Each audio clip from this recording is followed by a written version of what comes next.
all of us are built up from all of our experiences and our interpretation of those experiences to build a worldview. And that worldview is what we identify most of the time as us. Like, the way that we see the world is, in a way, a reflection of what we are. It's what we've been through and what that made us into. So you can run into, like, if you were a kid that was good in school, like in the early grades of school, you know, I was one of the gifted kids, not to like brag or anything. I don't think that's a brag. But if you were one of those kids that they told you that, hey, you are good, you've got, you're smart, whatever, like, hey, you like take advantage of this, right? Like people tell you this growing up. That's actually a disadvantage a lot of the time, because what happens, at least in my mind, this is just my theory, right? What happens, at least for me, was that I got told I was smart a bunch, and then that like grew my brain to a level of like certainty that was not good for me. And maybe this is just who I was destined to be as a person, as a young person. Maybe this is just what I needed to go through. It might not have had anything to do with people telling me I was smart. This is my own thoughts. But that made me feel like, okay, I'm smarter than most of these people, most of the kids that I'm with, right? Or whatever, and I will go ahead and admit that I was super egotistical as a kid. I was like just absolutely an egomaniac. And it took me a long time to break through that and stop thinking that way. So by no means am I saying that like you should respect me for these things. You should not respect someone for talking like this. Yeah, so I thought that I was smarter than everyone.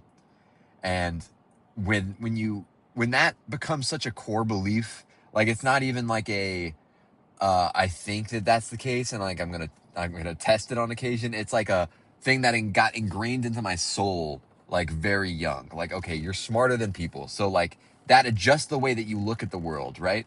And then you start, excuse me, then you start saying like, okay, if that person has doubts, that's just because they're stupid, right? I'm smart, so I know what I'm doing, and I know what's good, and I know what's right, because I'm smart. They're dumb, so they're confused and they have doubts. But me, I know what I'm doing. But really what that was that person was smart because they knew that the world is not black and white. It's not just, oh, this makes sense to me, so therefore that's the way it is. They knew that, yeah, I might think I know the way it is, but when someone comes and corrects me, I have to legitimately think and say, oh, is that the way it is? Or could they be right? Right? But it took me so long as a kid, even into my young adult years, to start understanding that, oh, the way that you see things is not necessarily the way that things are, right? Which is crazy to say. But yeah, like, your perspective of the argument is not the only perspective. It's not the right perspective. You could be wrong, and probably you are wrong, honestly, based on like the things that you tell yourself, and you convinced yourself that I cannot be wrong in this situation. Therefore, they're wrong. Like, you have to. I'm not gonna say you have to, but like, there comes a point where you see yourself from a third perspective, and you say, whoa, or a third person view, and you say, whoa, I'm that guy. Oh shit. Oh my God. For me, that moment was, I was sitting there on my computer, like I always do, wasting time, just fucking, wasting time, watching videos. And I don't even remember the video, but there was a video of like three guys. I think there were like three guys, and they were friends, and they were bullshitting and like talking or whatever. And one of the dudes said something. He said, I don't remember what it was, but he said something that made me see him as me. Like, me and him were the same caricature. And we're not, like, I'm a unique person, right? But I see him and I'm like, whoa, that's me. He's doing what I do.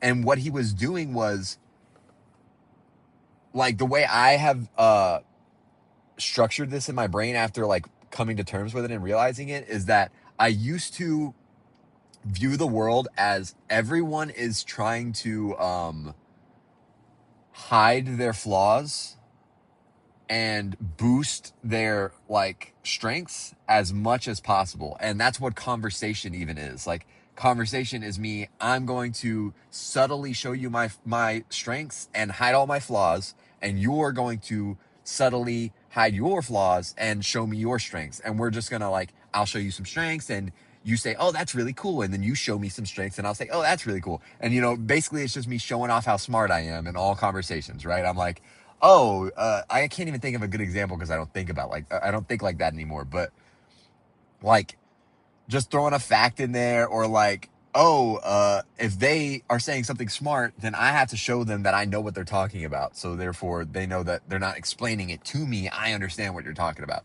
Like it's all kinds of stupid shit right like that, right?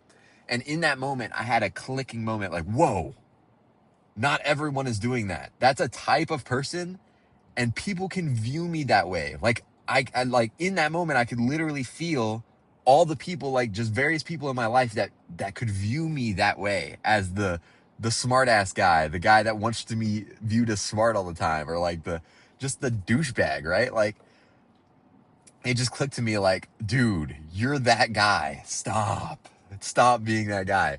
And I can tell you it was January 4th, I believe 2024 or 2023. It's hard to remember now but that was like literally a moment. I had the moment. I looked at the calendar on my computer and I was like, I'm going to remember this day.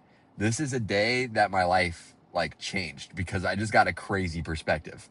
And it literally did. Like from that point, I started acting differently because it's one of those things where someone asks you like, how did you change? Or how do you change so fundamentally? Like, people don't understand, like, they think it's like something that you have to like decide to do. It's like, once you understand something fully about yourself, you truly get it.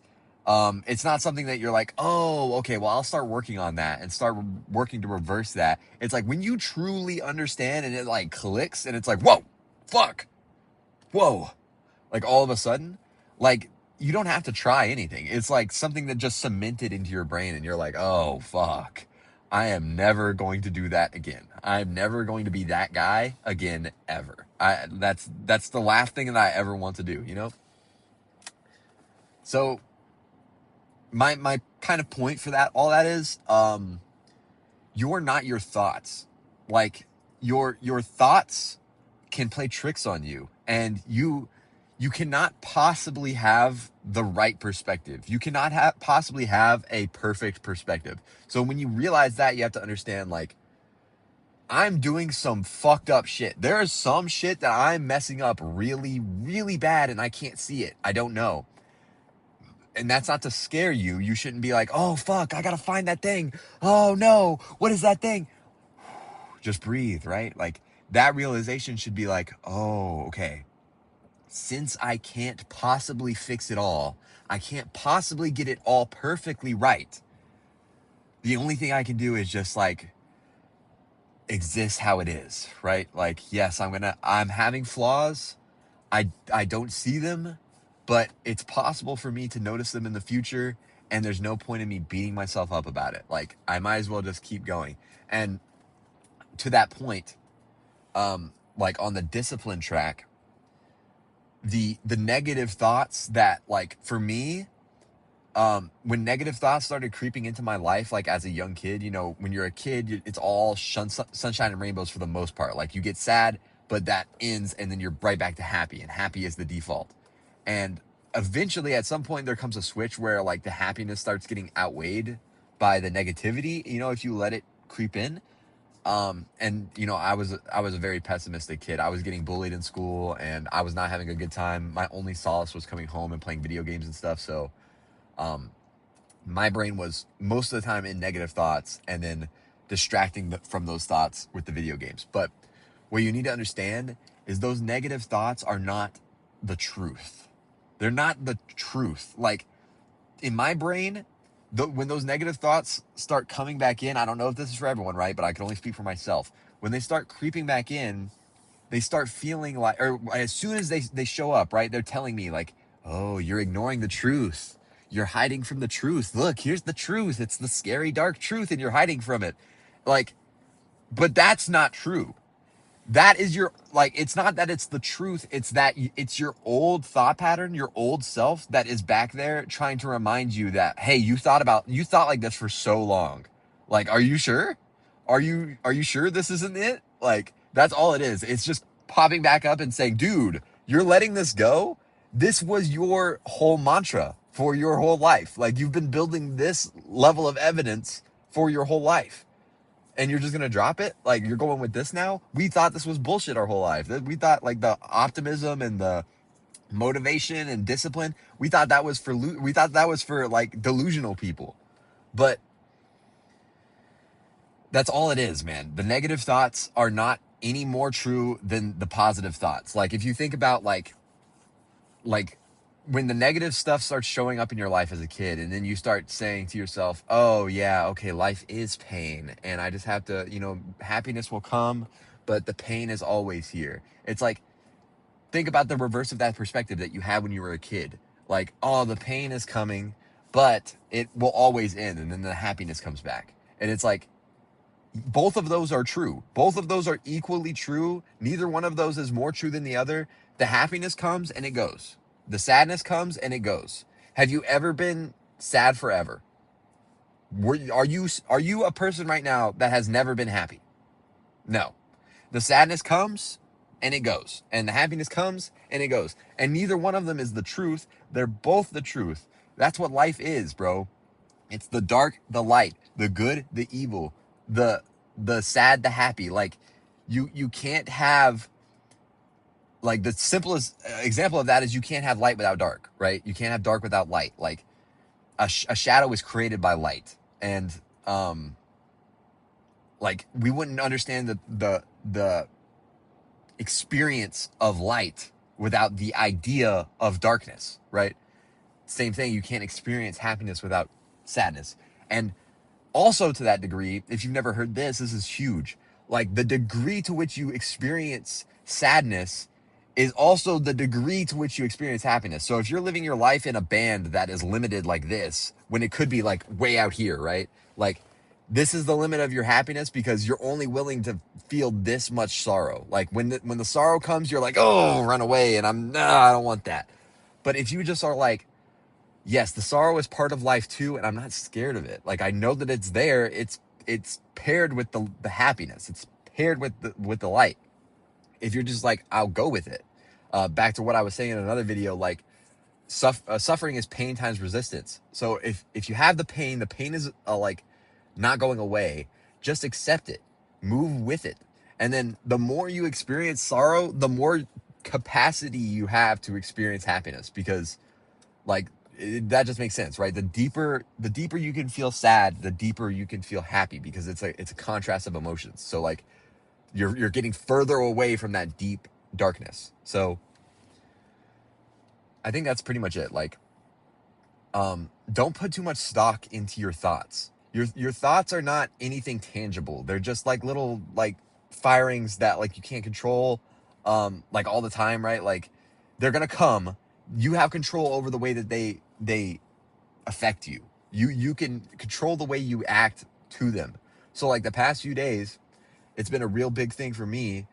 These negative thoughts, when they show up, right?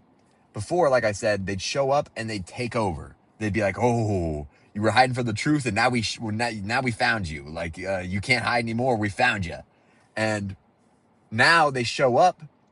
They try to grip me for half a second. Maybe they hold on to me for like 10 seconds, right? And I'm sitting there, oh, fuck. Yeah, this is too hard. This might be too hard. And then I catch myself and I say, oh, you're thinking, right? And also, back to another video that I was saying, I shouldn't be referencing other videos, but the mountain, like, don't look at the mountain that you have to climb. Just look at the next step, right? Those negative thoughts, for me, a lot of the time, are the mountain just appearing. Like, oh, dude, you're gonna keep doing this for years, or for like however long. You're gonna do this every day. Every day you're gonna do this. Yes. Yeah, I am.